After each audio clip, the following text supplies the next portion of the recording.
Well, look, you've just come out of the dressing room. Just give us an idea of what the celebrations have been like and how everybody's feeling in there.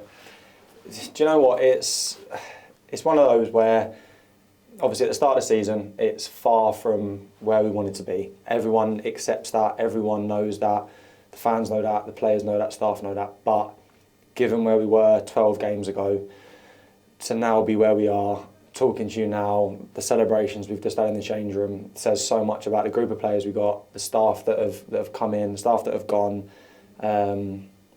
It's just, yeah, the overriding emotion is just relief. I'll be honest, it is relief. I think you could feel that in the stadium at parts, and then just sheer elation. Is that even a word? I don't even know. If it is, it's a great word. If it's not, then we'll put it in the dictionary. But yeah, everyone's over the moon.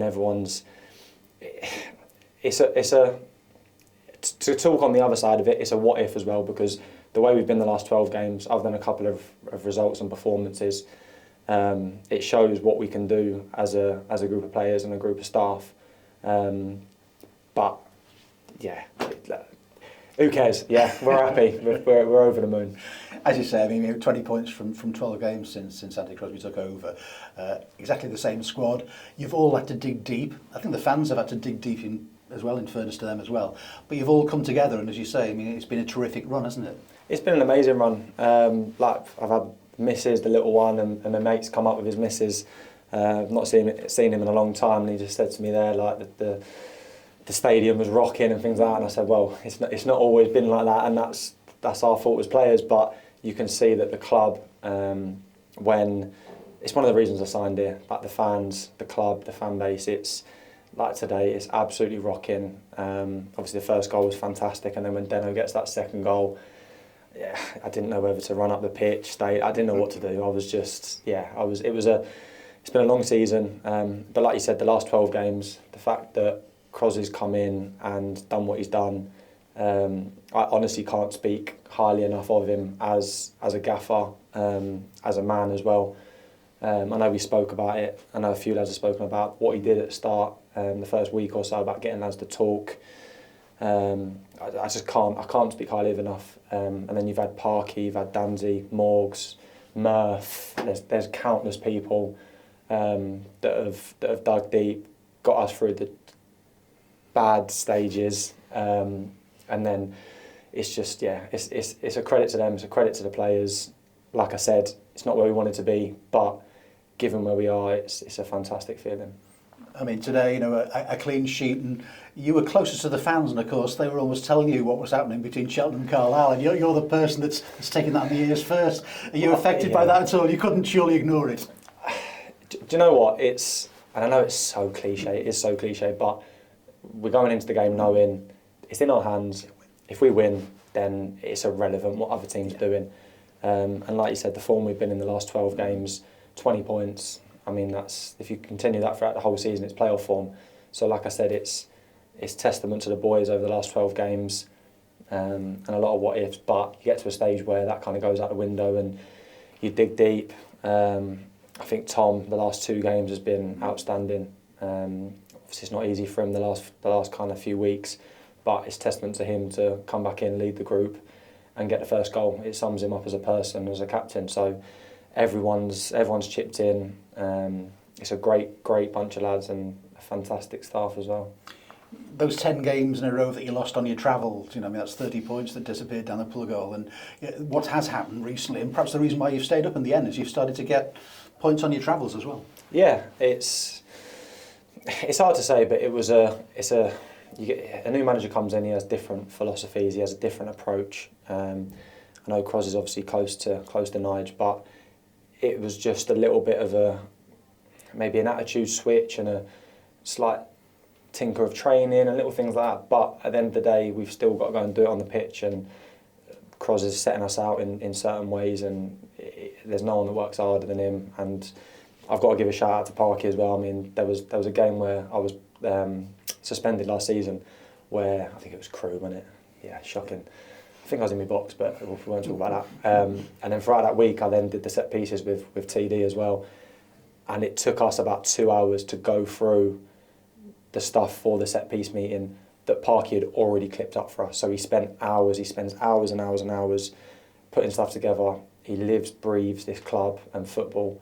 And it's the same as Danzy, Morgs, Murph, everyone. So it's like everyone in there now is just, we're over the moon because there's so many people behind the scenes, and I know I keep blabbering on here, but there is genuinely so many people behind the scenes who love this football club and will do anything for this football club, and that's, at the end of the day, that's for them as well. It's been a very positive brand of football I think you've played to get yourself out of trouble as well. It has been about causing problems for the opposition. You've started to score, more goals. I'm thinking about the end of the Accrington game. I think you spent the last 5 minutes actually inside the penalty area and you were playing without a goalkeeper. Yeah, I mean, I told the lads after, like, it's not hard to get up for a header, is it? Just flick it on, JD done the rest. But yeah, I was never getting, but Lee's a lot quicker than me, so when the lad broke and was going, that was never beating Lee back. So I don't think there's ever been, the gaffer spoke about it to be fair in the meeting after, and was like, I don't think there's ever been a football game where a goalkeeper has stayed up top for 2 minutes. I think if we hadn't scored, it might have been a different conversation with me, but again, that game I didn't know how to celebrate, I didn't know what to do. Today was the same. I just said to Deno, like, when he scored, I didn't know whether to run up the pitch. I didn't know. It was just a thrill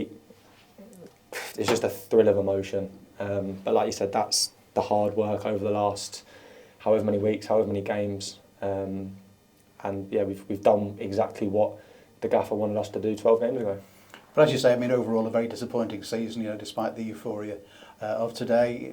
Some important decisions that need to be made now. As you say, you've come here very ambitious, you want to get promotion, you want to be part of a club that's moving in the right direction. The takeover, who's going to be boss next season, a lot of players out of contract. Important from your perspective, just more generally, that the decisions come very quickly so everybody knows where they are and where the club's going to. Yeah, of course. I mean, I don't know what's going on with that, I can't comment on that, but I think you can see, and obviously I've alluded to it already, but the fan base and the club, it's a huge, huge club for this division. So no matter what happens, no matter who's here, who's not, the ambition is always going to be the same. Like you said, it's a disappointing season when you look at it overall, but I think we can take a lot of positives from it over the last 12 games to hopefully build on. But yeah, I've got no idea what's going on, no idea what's happening, but again, I'm sure whatever happens, the decisions will be made for the best for the club. And from a personal point of view, your season, I mean, you've been pretty consistent. The fans certainly have recognised that. And I was thinking about you and Lee O'Connor. Lee's sort of an example. He wins the penalty because the last player brings him down today, and then the last minute in stoppage time he's running back and trying to kick the ball away. So that's what you need in this football club. But as I say, from your perspective, from your own season, happy with your form? Yeah, I mean, me and Murph speak all the time. Murph, I can't speak highly enough of Murph. I've had goalkeeper coaches in the past that you butt heads with, you have different opinions, but the way Murph's been with me over the last 2 years, this year as well, it's been amazing. He gets me as a person, gets me as a goalie. Honestly, love him to bits, can't speak highly enough of him. We've had Danny in the whole year, Danny Lloyd, who he is just a phenomenal human being. I can't say enough positives about him. Ruben comes in every day, he's a great lad. Takes the banter on the chin. We've got a really, really, really good goalie group. So I'll be honest. I've been on a personal note happy with the performances. Like you said, I think Murph says all the time, if a goalie's a 7 out of 10 every week, that's exactly what you want. Donny last week, I think I was a 3 out of 10, but we move on from that one. And Lee as well. Lee's been fantastic. I can't speak highly enough of him. It's like it said in the Player of the Month thing, small in stature but big in heart. He didn't like that one bit, but no one's mentioned that to him. But yeah, I think there's been so many performances and so many lads who have really taken it by the scruff of the neck the last few weeks. I think Regan's been phenomenal. Deno, whoever's come in. I obviously spoke about Tom, George, Woody. I could name everyone. Amari as well. He'll moan at me. If I don't mention him, he'll moan at me. He'll moan at me. But I think he gets a bit bored of going upstairs and talking after every game. But give it to someone else then. Yeah, but I mean, as I say, an important date for the football club, all the employers. I mean, there are so many things that rest on today, don't they? And as you say, so important now that this doesn't happen, again, and Tranmere move forward. Without a doubt, like I've said, this football club, we shouldn't be where we are. We know that. It's a small win today. That's exactly what we wanted. But the club deserve more, the fan base deserve more, and the players know we need to do more as well. Like I said, whatever players are here next year as a group, know that the expectations are there. But as you've said there's countless people that would have been affected had the worst have happened. A lot of them you couldn't name. There's so many. There's lads at the training ground every single day who are in and involved in it, in and around it. Sorry. So it's amazing for them as well. So we've done our job in terms of that.